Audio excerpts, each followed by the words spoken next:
જય મહારાજ, જય શ્રી કૃષ્ણ. સ્વાગત છે તમારું મારા રિયા કિચન નડિયાદ યુટ્યુબ ચેનલમાં. તો આજે હું તમારા સાથે ઇન્સ્ટન્ટ એકદમ સોફ્ટ સ્પોન્જી જાળીદાર એવા સોજીના ઢોકળાની રેસિપી શેર કરીશ. તો આ ઇન્સ્ટન્ટ સોજીના ઢોકળા બનાવવા ખૂબ જ ઇઝી છે અને જો ઘરમાં કોઈ મહેમાન આવવાનું હોય તો નાસ્તામાં ફક્ત 15 થી 20 મિનિટમાં બનીને તૈયાર થઈ જાય છે. અને જો ઘરમાં ઝીણો રવો ન હોય તો પણ સોજીમાંથી આ ઢોકળા ખૂબ જ ટેસ્ટી બને છે. અને આ ઢોકળા જોઈને કોઈ કહી જ ન શકે કે તમે આ ઢોકળા આટલા સ્વાદિષ્ટ સોજીમાંથી બનાવ્યા છે. તો ચાલો આજની આ રેસિપી શરૂ કરીએ.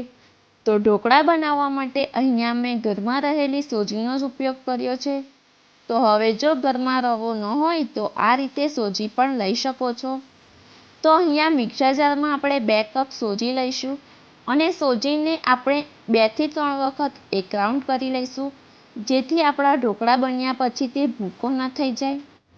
તો અહીંયા તમે જોઈ શકો છો કે સોજીને મેં આ રીતે થોડી ઝીણી કરી લીધી છે. તો હવે આપણે એક મિક્સિંગ બાઉલમાં તેને કાઢી લઈશું.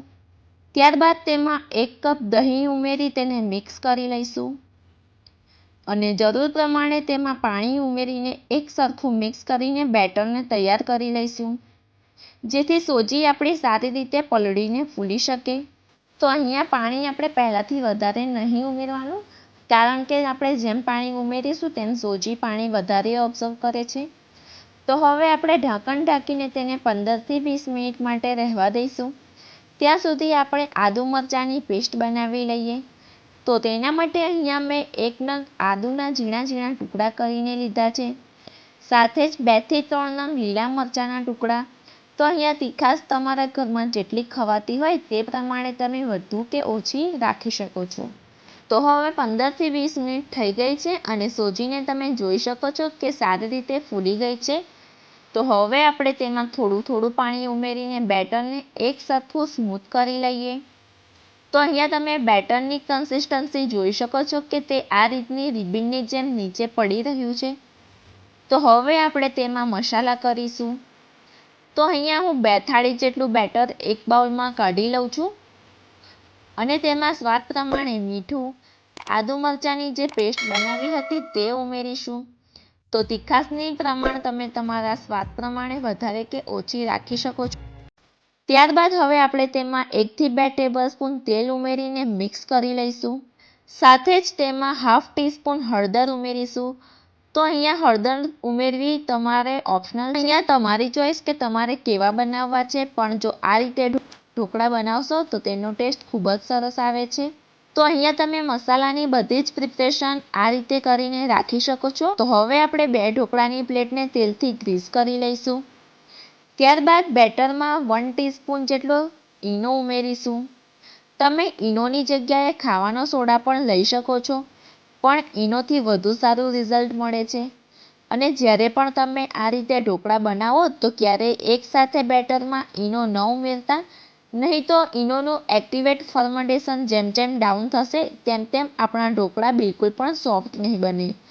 તો આ વાતનું તમારે ખાસ ધ્યાન રાખવાનું કે 2 થાળી જેટલું બેટર બનાવીને તેમાં ઈનો એડ કરવો, જેથી રિઝલ્ટ ખૂબ જ સરસ આવે. તો હવે આ રીતે આપણે ફટાફટ બેટરને થાળીમાં સ્પ્રેડ કરી દઈશું. આ રીતે આપણે બંને ઢોકળાની થાળીને તૈયાર કરી લઈશું અને ત્યારબાદ તેની ઉપર લાલ મરચું પાવડરને સ્પ્રિંકલ કરી દઈશું. અને અહીંયા મેં ઢોકળિયાને પહેલાંથી જ સ્ટીમ કરવા માટે મૂકીને રાખ્યું હતું. તો ઢોકળાની પ્લેટ્સ મૂકીને તેને ઢાંકણ ઢાંકીને 5 થી 10 મિનિટ માટે સિજાવા દઈશું. તો ઢોકળા બનાવતી વખતે ગેસની ફ્લેમ હાઈ રાખવી, જેથી આપણા ઢોકળા કાચા ન રહે. તો હવે 10 મિનિટ પછી તમે જોઈ શકો છો કે આપણા ઇન્સ્ટન્ટ સોજીના ઢોકળા બનીને તૈયાર છે ને એકદમ સુપર ટેસ્ટી કે જોઈને જ લાઈવ ઢોકળાને પણ ભૂલી જાઓ. તો આ રીતે હવે ટૂથપીકની મદદથી ચેક કરીશું. તો આપણી ટૂથપીક એકદમ ક્લીન છે, મીન્સ આપણા ઢોકળા એકદમ પરફેક્ટ બન્યા છે. તો હવે આપણે તેને બહાર કાઢી લઈશું. ત્યારબાદ આ સમયે આપણે તેના ઉપર તેલ લગાવીશું, જેથી ઢોકળા ઠંડા થયા બાદ તે ડ્રાય ન લાગે, અને ચપ્પાની મદદથી તેને કટ કરીશું. તો ઢોકળા ઠંડા થયા બાદ પછી જ સર્વ કરવા, જેથી તે એકદમ પરફેક્ટ શેપમાં રહે. તો અહીંયા તમે જોઈ શકો છો કે આપણા ઢોકળા ઠંડા થઈ ગયા છે. તો હવે તેને આપણે સર્વ કરીશું. તો છે ને સોજીના એકદમ સોફ્ટ, સ્પોન્જી, જાળીદાર અને ઇન્સ્ટન્ટ ઢોકળા બનીને તૈયાર કે જોઈને જ ખાવાનું મન થઈ જાય. અને ઢોકળાની સાથે લસણની ચટણી અને ગ્રીન ચટણી હોય તો સૌ કોઈને તો ખાવાની મજા જ પડી જાય. તો ઢોકળાની ચટણીની રેસિપી પણ મેં આની પહેલાં શેર કરી છે, પણ તમે ન જોઈ હોય તો લિંક ડિસ્ક્રિપ્શન બોક્સમાં મળી જશે, તો તમે ત્યાં જઈને પણ જોઈ શકો છો. તો હવે તમે પણ આ રીતે ઘરે સોજીના ઇન્સ્ટન્ટ ઢોકળા બનાવીને જરૂરથી ટ્રાય કરજો. સાથે જ તમને મારા આવા જ અવનવા રેસિપી વિડીયો જોવાના ગમતા હોય તો વિડીયોને લાઇક શેર કરીને કોમેન્ટમાં તમને મારી આજની આ રેસિપી કેવી લાગી તે ચોક્કસથી શેર કરજો. સાથે જ મારી ચેનલને સબસ્ક્રાઈબ કરવાનું બિલકુલ પણ ના ભૂલશો. તો ફરી મળીએ આવી જ એક નવી રેસિપી સાથે. ત્યાં સુધી સૌને મારા તરફથી જય મહારાજ, જય Shri Krishna. Thanks for watching.